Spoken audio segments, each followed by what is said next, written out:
enfermedad pulmonar enfermedad pulmonar intersticial difusa. ¿Sí? Yo te dije algo en fisiopatología. El compromiso es tanto del alveolo y intersticio. ¿Sí? Predominante en el intersticio, pero el compromiso también es alveolar. ¿Sí? Por eso es que el otro nombre, ¿cómo le ponemos acá? Sinónimo es alveolitis. ¿Sí? Sinónimo. Inclusive le pueden decir alveolitis fibrosante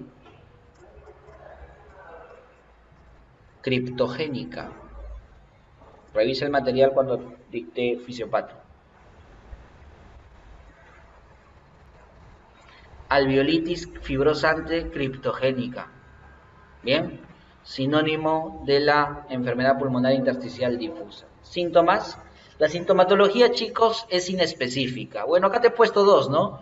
Tos seca, disnea, pero la sintomatología es inespecífica. ¿Cuándo decimos en medicina que una sintomatología es inespecífica? Cuando son síntomas generales. Dime un síntoma general, chico. Fiebre. Dime otro síntoma general. Dolor de cabeza. Fatiga. ¿Sí? Pérdida de peso. Astenia. Bueno, tú conoces ya todos los síntomas generales. ¿Sí? En el examen físico, ¿qué voy a encontrar? Taquipnea. ¿Sí? Porque hay un problema pulmonar intersticial. Voy a encontrar crepitantes. ¿Sí? Crepitantes, sobre todo bibasales.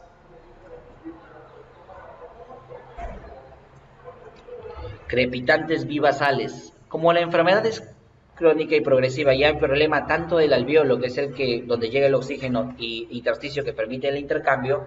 ¿Cómo crees que va a estar la oxigenación de la sangre? Baja, ¿verdad? Disminuida. Entonces, ¿qué en el examen físico me dice que la concentración de oxígeno en sangre está disminuida? Muy bien, cuando es crónico. Cianosis puede ser algo un poco más agudo o medianamente eh, subagudo, agudo o subagudo, pero la presencia de las acropaquias o hipocratismo digital, ¿sí? Acropaquias, me dice que el problema es crónico, ¿no? Acropaquias, que la hipoxemia es crónica. O el famoso Clubic, ¿no? Acropaquias o hipocratismo digital, ¿sí? Perfecto. Radiografía. ¿Qué tenemos en la radiografía? El famoso patrón intersticial. Aquí tengo una, ¿qué es esto? ¿Radiografía o qué? Tomo intersticial. ¿Cómo es el patrón? Es este intersticial. ¿De qué tipo? Vidrio esmerilado. Perfecto. Patrón de vidrio esmerilado. Muy bien. Tratamiento que sigo. Bueno, nos estamos yendo de frente a tratamientos, es lo último. Exámenes auxiliares que voy a pedir. ¿Por qué pido espirometría? Para evaluar función pulmonar. ¿Sí? La difusión de CO2 me va a permitir, ¿qué? Evaluar el intersticio. ¿Qué grado de afectación intersticial hay?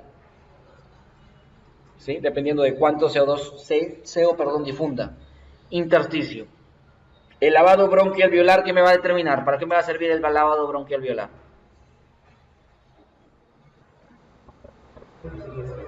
La presencia de un elemento extraño. ¿Sí? Elemento extraño.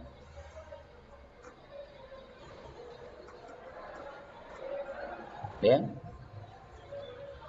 ¿Y la caminata de 6 minutos qué me va a evaluar? El grado de limitación física. Limitación física. Sí. Cánceres que producen este tipo de... La biopsia se hace en ciertos casos para ver, cuando no está definido todo lo demás, para determinar la causa específica. ¿Sí? La causa específica. Vamos a dilucidar esto un poco más con la división. La clasificación de las EPIDs es bien larga. Como cuando les comenté, las EPIDs, existen más de 80 enfermedades catalogadas dentro de EPID, divididas en neumonías intersticiales idiopáticas, EPID de causa conocida y primarias o asociadas a procesos no bien definidos. ¿Sí? Perfecto. ¿Cuáles las dos más comunes? Ahí la chuleta está. Muy bien. La fibrosis pulmonar idiopática y la sarcoidosis. Perfecto. Esa es la clasificación. Vamos a volver ahorita en clasificación. ¿Cómo es que se da la fisiopatología? Tenemos una noxa, puede ser una infección, puede ser un problema de autoinmunidad, y para eso me sirve la biopsia, para ver el grado de lesión que hay. Puede ser un problema de drogas, un problema de depósito, y también para eso me sirve la biopsia, para ver, si no lo logro con el lavado broncoalveolar, con la muestra específica, qué material de depósito está en el intersticio o en las células, en los macrófagos, en su interior, ¿sí? Puede ser simplemente por mal funcionamiento o una predisposición genética. ¿Qué sucede? Cualquiera de estas noxas dañan al intersticio, produciendo elevación de las citocinas. La elevación de las citocinas, principalmente el factor de crecimiento transformante tipo beta, ¿sí?, me llevan a tres fenómenos fisiopatológicos, que son en orden, uno tras otro. Guarda. ¿Por qué lo hayas escrito así? Debería ser... Claro. A tres fenómenos. 1, inflamación. 2, reparación. Y lo que no se repare, se fibrosa. ¿Sí? ¿Y esto a qué me lleva? A engrosamiento del intersticio. ¿Sí? Ese engrosamiento puede estar cerca a los bronquios, puede ser en los septos o alvéolos, o puede ser debajo de la pleura visceral, debajo de la pleura, dependiendo de dónde esté el engrosamiento del intersticio. Y si se engrosa el intersticio, entra menos intercambio, entra menos oxígeno y te produce una clínica de insuficiencia respiratoria. Esto es la clínica. ¿Correcto? Clínica. Bien, vámonos entonces a lo que vendría a ser la clasificación. A ver, clasificación. ¿Cómo se llama esta clasificación? Se llama clasificación de Lee-Ebou. ¿Sí? Clasificación de Lee-Ebou. ¿Quién da esta clasificación? La ATS. ¿Sí? La ATS. Bien. Aquí está. Neumonitis. Ocasionada por polvos inorgánicos. ¿Sí? ¿Cuáles tenemos? La asbestosis. La asbestosis. ¿Qué más tenemos? La antracosis. Perfecto. La silicosis. La estanosis. Otro más. La varitosis. Depende del elemento que estás inhalando, ¿no? Al cual está sometido crónicamente. Perfecto. Asbesto, ¿qué elemento es? No, carbón no es, ¿no? Es asbesto. Antracosis es carbón. Silicosis, cuarzo. Arena, ¿no? Estanosis, estaño. Y varitosis, bario. ¿Sí? Lo otro hay que ver es los orgánicos. Con polvos orgánicos tenemos el pulmón del granjero. Pulmón del granjero. Por constante inhalación de heno húmedo. Bien, tenemos el pulmón del avicultor. Por constante inhalación de proteínas que se liberan en el ambiente de las excretas de las aves. ¿Cómo ponemos eso? Proteínas de heces de aves. Lo que dan el mal olor. ¿Nunca has estado en un lugar donde las aves... en una avicultura, sí? No. ¿Dónde crían aves? Ese olor que hay de las heces es producto de las proteínas que están dispersas en el ambiente y que si te quedas un montón de tiempo y estás en constantes sometido a este aire, vas a ocasionar una EPIT llamada pulmón del avicultor, ¿sí? El pulmón del aire acondicionado. Aire acondicionado por bacterias termófilas. Bacterias termófilas. Y cuando los que trabajan en gamarra, el pulmón del de gamarra. No se llama así, chicos, pero yo lo voy a poner así, para que lo recuerdes. Cuando inhalas algodón, ¿sí?, que está volatilizado. Bicinosis. Inhalación de partículas de algodón. ¿Sí? Perfecto. Bicinosis. Fármacos. Ahí está. ¿Cuáles son los fármacos que te pueden ocasionar como reacción adversa o efecto secundario EPIT? Coloca, yo no lo voy a hacer ahí, lo voy a jalar hacia arriba, ¿ya? Fármacos, disculpen ahí el pequeño desorden. Metotrexato. Metrotrexato. Los IECA, clase que por ahí alguien va a dictar, ¿sí? La nitrofurantoína. Antibiótico utilizado para las infecciones urinarias en gestantes, ¿sí? Las estatinas. ¿Qué más? ¿Cuál? Ya, también, muy bien. Bleomicina. Un antiarrítmico. Clase 3. Amiodarona. La ciclofosfamina.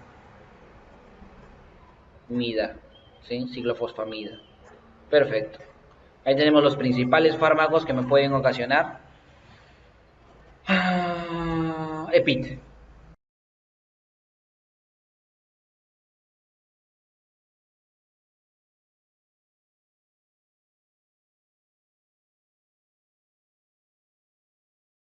¿Qué es el EPOC? El EPOC, como sus siglas lo dicen, significa enfermedad pulmonar obstructiva crónica, ¿sí? Si dice eso, la definición es una limitación crónica al flujo aéreo de síntomas persistentes y clínica progresiva. Clínica progresiva. Si la clínica progresiva y los síntomas son persistentes, el manejo del EPOC no es curativo, sino paliativo, ¿sí? ¿Qué crees que doy para el EPOC? Si lo que hace es una limitación crónica al flujo aéreo, mucha secreción bronquial, una hipersecreción bronquial, una broncoconstricción, ¿qué doy? Dilatadores. Si es una inflamación de la vía aérea, ¿qué doy? Corticoides, dependiendo, ¿no?, del grado. O sea, voy a manejarlo con broncodilatadores, con corticoides, ¿sí?, para poder dilatar y que haya un mayor flujo aéreo. La clínica característica por disnea, tos crónica y expectoración, ¿sí? La expectoración suele ser matutina. Entonces, un paciente que tú le preguntas y se levanta y dice, doctor, durante el día estoy normal, así empieza, ¿no? Durante el día estoy normal, pero cuando me levanto boto un montón de flema, todos los días. boto un montón de flema, toso, boto la flema y durante el día estoy normal y en la noche empieza la disnea. Descanso y el día siguiente lo mismo, ya con eso me está soplando que está iniciando esta enfermedad, ¿correcto? Entonces, aquí tenemos un bronquio normal y un bronquio con bronquiectasia, ¿sí? Un bronquio con patología. ¿Qué es un bronquio bronquiectásico? Pérdida de cilios, pérdida de mucosa, destrucción de pared y hipersecreción, aumento de mucosidad. Esa es la definición de una bronquiectasia, ¿sí? Perfecto. Etiología, la etiología más frecuente, primera causa de EPOC a nivel mundial, tabaco, ¿sí? Humo. Recuerda, etiología es el humo. El humo que puede ser del tabaco o el humo de combustibles de biomasa, o sea, la famosa leña, pues los que cocinan a leña, ¿sí? ¿Y dónde cocinan a leña en el Perú? En la sierra. Entonces, enfermedad característica de personas que viven en esos lugares. Perfecto. Fenotipos. ¿Qué fenotipos tenemos? 4 tipos de fenotipos. Clasificación del EPOC. Tenemos no agudizador con enfisema o bronquiectasia crónica. No agudizador con enfisema y bronquitis crónica es el fenotipo tipo A. ¿Sí? Fenotipo no agudizador con enfisema o bronquitis crónica. Luego tenemos el EPOC mixto, el fenotipo tipo B, ¿sí? El fenotipo tipo B, o sea, significa EPOC más asma. Ponle ahí, mixto, EPOC más asma. Luego tenemos el fenotipo agudizador con enfisema, es el fenotipo tipo C. Y el fenotipo agudizador con bronquitis crónica es el tipo D. Entonces, ¿cuántos fenotipos para EPOC tenemos? 4 tipos. 4 tipos. ¿Y para qué me sirve saber el tipo de cada uno de ellos? Para el manejo del tratamiento que tiene, ¿sí? El manejo. Ahora, ¿ese manejo lo hace un médico general? Ni se te ocurra. Esto lo hace un especialista, un neumólogo. Tú, como estudiante de medicina interna, tienes que saber simplemente, este cuadro te lo pongo para que sepas que tienes que estudiar, porque te preguntan a manera teórica, ¿qué es el fenotipo tipo C del EPOC? Pues tienes que saber qué significa eso. ¿Bien? Vámonos acá. ¿Cómo se hace el diagnóstico? Usualmente, como factores de riesgo, para llegar al diagnóstico y decir, probablemente este paciente tiene EPOC, yo tengo que tener síntomas. ¿Cuál es la sintomatología? Hazme recordar, que ya me olvidé. Tos, disnea y ¿qué más? ¿Aumentado en dónde? A primeras horas. Perfecto. Además, el paciente tiene más de 35 años y consume tabaco. Fórmula de consumo de tabaco, más de 10 paquetes año. Te lo enseñaron en semiología, ¿qué significa eso? ¿Sí? Cumple esos 3 criterios, yo puedo decir, este paciente es candidato a lo que yo sospeche EPOC. Entonces, yo no lo trato. Ojo, tú no eres Dios, eres un médico. Entonces, todo es sospecha clínica. ¿Qué tengo que hacer? Más exámenes. ¿Cuál es el examen de estudio? Espirometría, ¿sí? ¿Por qué? Porque puede ser un asma que se está complicando con que el paciente fume. A un paciente que tiene asma le restringes el tabaco. ¿Y qué pasa si este paciente viene con esa clínica, viene con los síntomas más o menos parecidos, fuma, consume tabaco, pero en la conversación te dice que el de niño sufrió asma? Te pones a pensar, dice, ¿será el asma que se ha complicado por el consumo de tabaco? ¿O será un fenotipo tipo B del EPOC? O sea, un mixto. EPOC más asma. ¿Qué será? ¿Qué será? ¿Qué tienes que hacer? Exámenes, espirometría. ¿Y qué te han dicho? ¿Te han dicho? ¿Qué te han dicho? ¿Cuál es la prueba que se le hace? ¿Cómo tienes que salir la espirometría? ¿Qué es esto? ¿El índice de TIFE? No. Ojo, no significa que... A ver, paciente que le haces espirometría, ¿sí? Y que te sale después de la espirometría con un índice de tifenao de, ponte, 65%, ¿sí? Que es 0.65. Ya, ¿ese EPOC? No. Tienes que darle broncodilatador y después hacerle la prueba. O sea, espirometría que dice acá, post-broncodilatador. No te interesa la espirometría simple, sino después de hacer broncodilatador, administrar el broncodilatador. Y si te sale ahí menos del 70%, ya entonces yo puedo decir que es un EPOC, ¿sí? Si te sale menos del 70% el índice de difenao. Y obviamente, de rutina tienes que apuntar los diagnósticos diferenciales, ¿sí? Del EPOC a la cabeza del asma. Bien. ¿Qué más? Categorización de riesgo, ¿sí? Cuando digo que un paciente tiene bajo riesgo y cuando digo que un paciente con sospecha clínica o EPOC definido tiene alto riesgo. Aquí lo tengo, bajo y alto riesgo, ¿sí? Mira tú, si mi paciente es catalogado como bajo riesgo, o sea, yo lo catalogo según la clínica, ¿sí? Según la clínica. Es casi como en neumonía, catalogar un paciente si es leve, moderado o severo. El leve lo trato ambulatoriamente, el moderado con observación y el severo en hospitalización, ¿verdad? Entonces, aquí yo por clínica catalogo a mi paciente como bajo riesgo y alto riesgo. Las conductas que yo voy a tomar, se digo, este paciente tiene POC y es de bajo riesgo. ¿Qué tengo que hacer? Decirle, señor, deje de consumir tabaco. Señor, tenga una comida sana, una actividad, o sea, darle educación sanitaria, ¿correcto? Decirle cómo llevar una vida saludable. Si yo lo catalogo de alto riesgo, le tengo que sumar actividad física, vacunación contra influenza y para influenza, ¿sí? Dar tratamiento farmacológico, manejar comorbilidades, es decir, mi paciente ya lo catalogué como alto riesgo y es diabético, tengo que manejar también la diabetes para que el EPOC no se me complique, ¿sí? Manejar comorbilidades, ¿correcto? Y las intervenciones terapéuticas que tengo que dar van dependiendo con esto, ¿no? Deshabituación tabática, claro, del tabaco, ¿cómo lo doy? Consejo y tratamiento específico. ¿Qué quiere decir? Que le digo al paciente, tiene que dejar del consumo de tabaco, no puedo, que siempre me provoca consumir uno. ¿Cuál es el tratamiento? La intervención terapéutica. Parche de nicotina. Entonces este cuadro trata sobre eso, ¿correcto?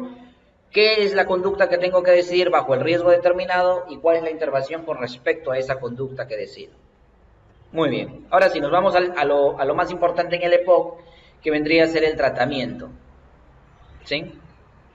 Creo que acá tenemos que apuntar diagnóstico diferencial, asma, bronquiectasia, la FQ, fibrosis quística, ¿sí? ¿Qué más? Neoplasia pulmonar, también me puede ocasionar esa clínica, o sea, tengo que descartar eso, por descarte, ¿sí? Yo ya sé que es probable EPOC, pero tengo que descartar eso. Inclusive una insuficiencia cardíaca congestiva. ¿Bien? Son los principales diagnósticos diferenciales del EPOC. Ya, vamos a tratamiento. Estratificación. Yo lo catalogo, nuevamente digo, es un N1 o es un N2 por clínica, lo catalogo. EPOC, N1, N2. ¿Qué pasa si es un N1? Aparte de las conductas que vimos arriba, el tratamiento farmacológico, ¿cuál es? ¿Qué son los LAMA? Antimuscarínicos de acción larga, ¿sí? Antimuscarínicos de acción larga, ¿sí? Y si no funcionan eso, ¿qué le sumo?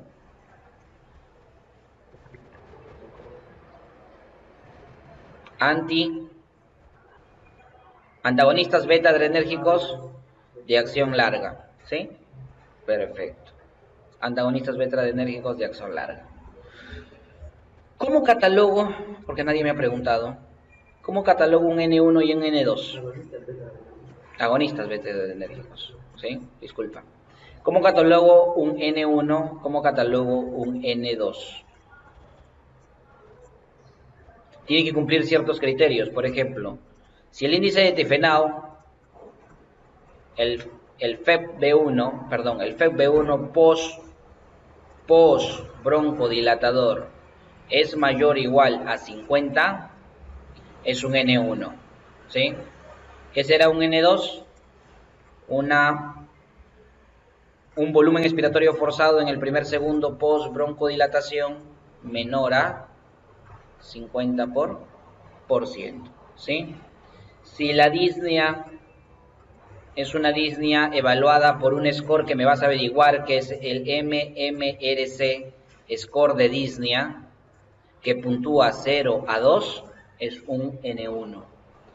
Si el score de disnea MMRC puntúa más de 2,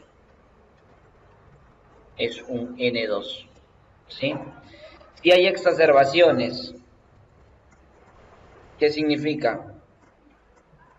Que se descompensa el paciente menos de 2 veces al año. O sea, el paciente acude a emergencia menos de 2 veces al año, es un N1. Pero si el paciente acude a emergencia por una exacerbación más de 2 veces al año, ¿cómo sería? De 2 a más. Creo que sí, ¿no? Sí. Más de 2 veces al año, o sea, de 3 en adelante, yo lo voy a catalogar como un N2. ¿Bien? Son los tres principales criterios para yo catalogar como un N1 o con un N2. ¿Bien? Ya está. Vamos a ver al tratamiento. Hazte un espacito por ahí. Acá están los fenotipos clínicos, ¿sí? Entonces, dependiendo del fenotipo clínico que tenga, recuerda que hay 4 fenotipos, voy a dar un determinado tratamiento, ¿sí? Al no agudizador siempre le tengo, si no el tratamiento de LABA y LAMA no es efectivo, yo sumo teofilina, ¿sí? Para el agudizador, sumo glucocorticoides inhalados. O sea, ¿se entiende el cuadrito? Lo de abajo significa, si lo de arriba no funciona, la segunda opción es lo de abajo. Igualito. El agudizador con bronquitis crónica, sumo todo lo de acá.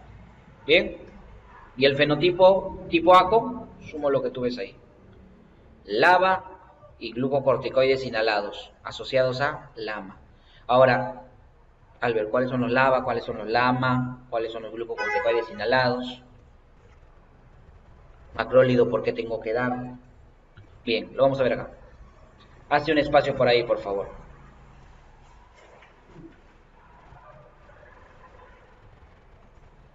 LABAs.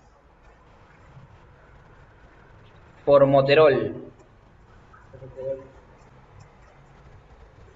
¿Sí? Bilanterol. Y todos los rol. Pero el más importante y el que es muy utilizado, y es que al ser recomendado de los LABAs para EPOC, y por eso lo resalto, eso no es farmacología, sino simplemente medicina interna, o sea, la aplicación de lo anterior, es el formoterol. Como LAMA, antagonistas muscarínicos de acción larga, tenemos el indacaterol, el tiotropio. Pero ¿cuál vas a recordar?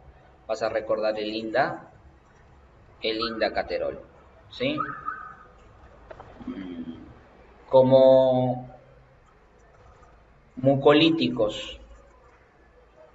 ¿Por qué doy mucolítico a un paciente? Para ayudarle a expectorar la mucosidad que está produciendo, ¿sí?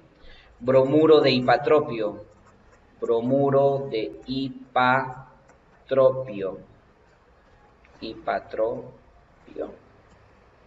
Como glucocorticoide inhalado. ¿Cuál? ¿Dexametasona? ¿Betametasona? Ninguno de esos dos. La beclometasona. ¿Sí? La beclometasona. Es más, también la budesonida. Son los dos recomendados en EPOC. ¿Bien? Macrólidos. Claritromicina. ¿Para qué doy a esto? Más acitromicina. ¿Seguro? Para evitar infecciones, ¿sí? Como tratamiento paliativo no se llama. ¿Cómo? Preventivo, ¿sí? Macrólido, claritromicina y acitromicina. ¿Bien? Perfecto.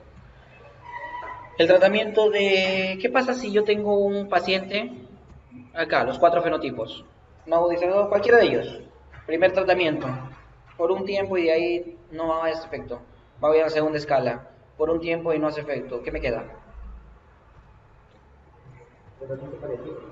¿Cuál será el paliativo? Pero el bronco está cerrándose, ¿qué me queda? ¿Y que lo vas a mantener con adrenalina toda tu vida? ¿Qué me queda si esto ya deja de funcionar? Que en algún momento deja de funcionar, porque el EPOC es progresivo. Oxígeno, sí. Oxígeno. Terapia paliativa, oxígeno, por ejemplo.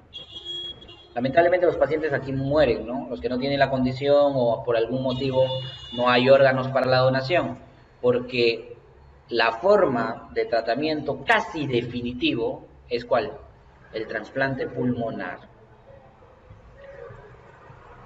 Trasplante pulmonar. ¿Sí? Eso es el tratamiento casi definitivo. ¿Por qué digo casi definitivo? Porque no todo lo sabemos, chicos. De medicina, creo yo, y es mi opinión, conocemos quizás un 15% de lo que deberíamos saber del humano. 15% creo que conocemos. Y creo que me estoy dando mucho. ¿Quién lo conoce todo? Diosito, pues, si crees en él. O el omnipotente. Entonces, como todavía falta mucho, todavía no estamos en lo molecular. Entonces, no se explica del todo esto, y es que debe haber algo como predisposición genética en el paciente que hace, y se ve en paciente con EPOC, tenía plata, le quitaron, se cambió de pulmones, y a los 10 años inicia un nuevo EPOC. ¿Por qué? Si los pulmones estaban sanos. ¿Cuál es la explicación ahí? ¿Eh? Va más allá de... Perfecto.